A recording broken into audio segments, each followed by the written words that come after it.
Welcome to the channel where true stories come to life, and every episode takes you on a journey of emotion, redemption, and resilience. Today's story is one you won't forget. But before we begin, we'd love to know, where in the world are you watching from? Drop it in the comments below.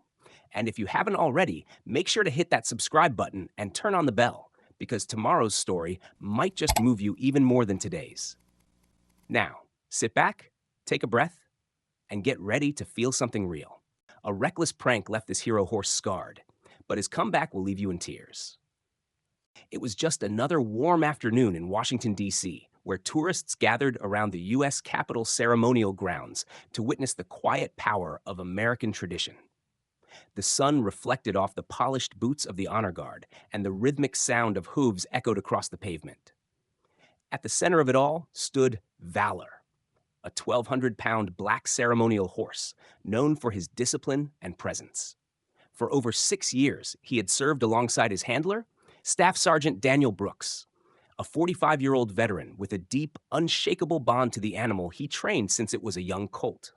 That afternoon, Valor stood tall and still, the very image of dignity, unaware that a reckless act was about to change everything. Among the crowd was Tyler Green, a 19-year-old tourist visiting from out of state. Fueled by peer pressure and the desire to go viral on social media, Tyler held a steaming cup of coffee in his hand, dared by friends to do something wild. Without thinking, without understanding the consequences, he hurled the cup toward Valor. The scalding liquid hit the horse's face and neck. Gasps erupted. Cameras went up.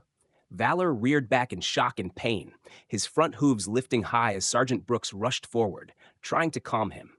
The chaos unfolded in seconds, but it would leave a scar that stretched far beyond the burn. Security detained Tyler immediately as the crowd turned hostile. Some screamed at him, others tried to help, but the damage was done. The incident was caught on multiple phones. Within minutes, it was online, circulating across every platform imaginable. Outrage poured in. People demanded justice, accountability, and protection for animals in service. But for Sergeant Brooks, standing beside his injured partner, the moment wasn't about headlines. It was about Valor, his pain, his fear, and the road that now lay ahead. Because while the burns would be treated by medics and Tyler would face legal consequences, the question that lingered was deeper. Would Valor ever feel safe again? And just as important, how would a divided community respond to an act of cruelty witnessed by millions? What came next was something no one saw coming. Staff Sergeant Daniel Brooks stood frozen for a moment, his heart pounding as Valor trembled beside him. The horse's breathing was fast and shallow, his dark eyes wide with panic. The coffee had left angry red burns on his face and neck, and patches of his glossy black coat were soaked and matted. Daniel gently touched the affected areas, feeling the heat radiating off Valor's skin. It made his stomach twist. He'd trained this horse for 6 years. They had marched together, endured heat waves, stood guard through snowstorms, and shared quiet moments of trust that only soldiers and animals truly understand. And now, in one careless second, all of that had been put in jeopardy. "Hang in there, boy," he whispered, his voice shaking. "Help's on the way." Within minutes, Dr. Rachel Adams, the on-call military veterinarian, arrived with her emergency kit. Calm but visibly concerned, she assessed the injuries with practiced precision. "We need to get him to the stable now," she said firmly. "We can't risk infection." The crowd parted as Valor was gently led away, limping and frightened.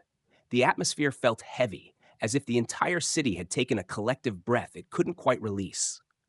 Back at the stable, Dr. Adams worked quickly, cleaning the burns, applying cooling ointments, administering pain relief.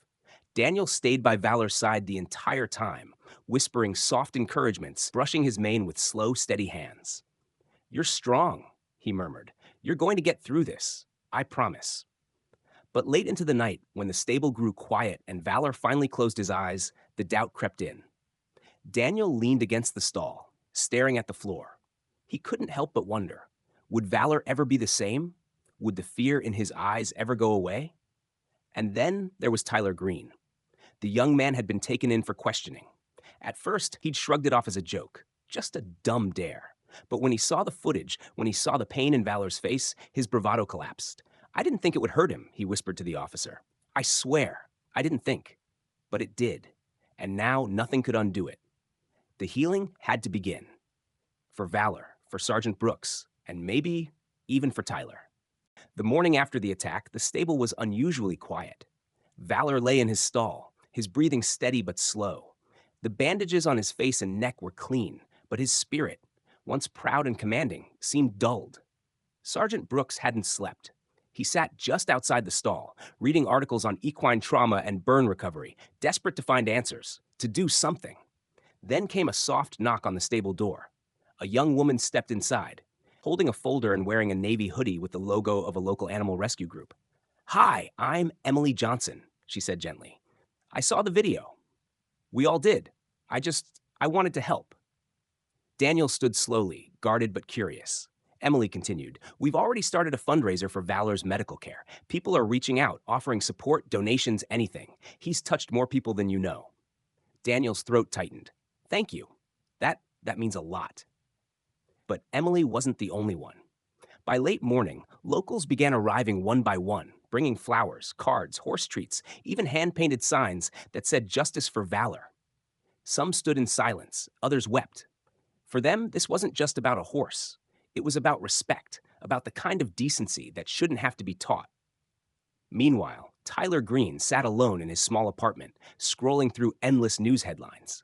His name was everywhere, the boy who burned a military horse. His inbox was flooded with hate. His so-called friends had ghosted him. He couldn't escape the image of Valor rearing in pain. "I didn't mean to hurt him," he whispered, staring at the screen. "I just wanted to be funny." But it wasn't funny. It never was. Later that day, Tyler reached out to Emily through the fundraiser's contact page. He didn't expect a response, but she did answer, reluctantly. They met at a quiet cafe where Tyler, his voice trembling, said, "I want to help. I know what I did was wrong. I don't want to hide. I want to make it right." Emily studied him for a long time, uncertain, but in his eyes she didn't see defiance. She saw shame and maybe, just maybe, the start of something real. "All right," she said, "but this isn't about you. It's about Valor. Let's start there." Back at the stables, Valor's recovery was slow, but signs of hope began to show. He was eating again, responding to Sergeant Brooks' voice, and even allowed Dr. Adams to touch the edges of his healing burns without flinching. But emotionally, he was still guarded. Loud noises made him tense. Sudden movements sent him backing away. That's when Dr. Rachel Adams brought in Dr. Lisa Turner, a renowned equine therapist known for treating traumatized military horses. Calm and confident, with decades of experience, she observed Valor from a quiet distance before making her recommendation. "He's healing physically," she said to Sergeant Brooks, "but he needs to rebuild trust, especially with humans. I suggest equine therapy sessions.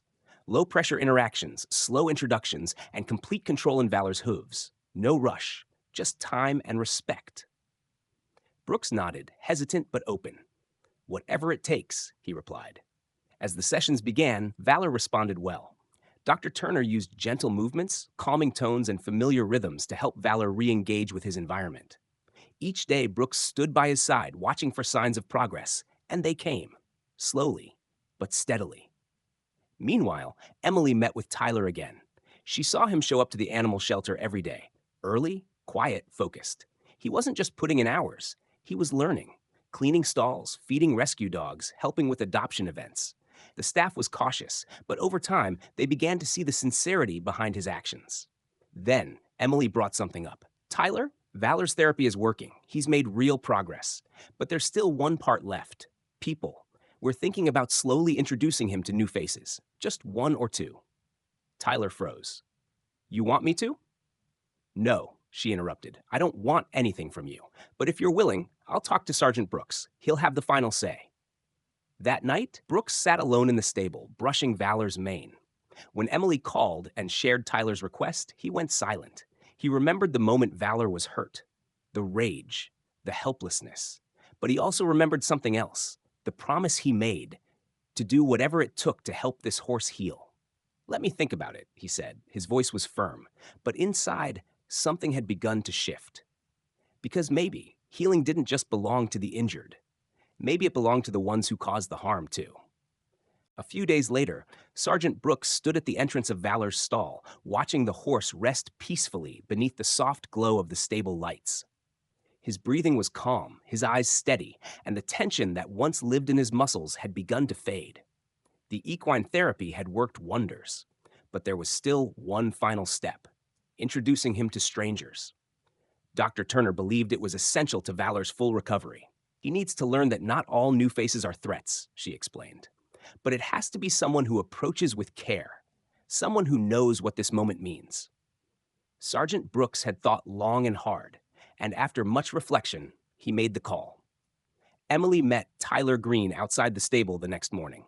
He clutched a small paper bag filled with Valor's favorite treats. His hands shook. "You sure about this?" he asked. "I'm not," she replied honestly. "But I believe in showing up when it matters. Now it's your turn." Inside, Brooks stood beside Valor, calm but alert. As Tyler entered slowly, the horse lifted his head, ears twitching at the sound of unfamiliar footsteps. "This is Tyler," Brooks said quietly to Valor, keeping one hand on the halter. "He's here to apologize." Tyler stepped forward, heart pounding in his chest. He reached into the bag, pulled out a treat, and extended his hand. "I'm so sorry," he whispered. "I'll never forgive myself for what I did, but I hope one day you can." Valor hesitated. Everyone held their breath. Then slowly, the horse stepped forward, sniffed the air, and gently took the treat from Tyler's palm. It wasn't dramatic. It wasn't loud, but it was real. Tyler's eyes filled with tears. Brooks, arms crossed, gave a small nod. "This doesn't fix everything," he said, "but it's a start." Weeks later, Valor passed his final therapy check and was cleared for light ceremonial duty. The return ceremony was intimate, attended by Brooks, Emily, Dr. Turner, and Tyler. As Valor stood proud beneath the American flag, Sergeant Brooks whispered, "You made it back, partner." And in that moment, it was clear. This wasn't just the story of a soldier and his horse. It was the story of how forgiveness, community, and second chances brought them all home. If this story moved you, we'd love to hear your thoughts in the comments below. What did you feel when Valor took that treat from Tyler's hand? Do you believe in second chances, even for those who've made terrible mistakes? This story isn't just about a horse and a soldier. It's about accountability, healing, and the power of community. It's about how one act of cruelty sparked a nationwide movement of compassion. So tell us, what would you have done in Sergeant Brooks's place?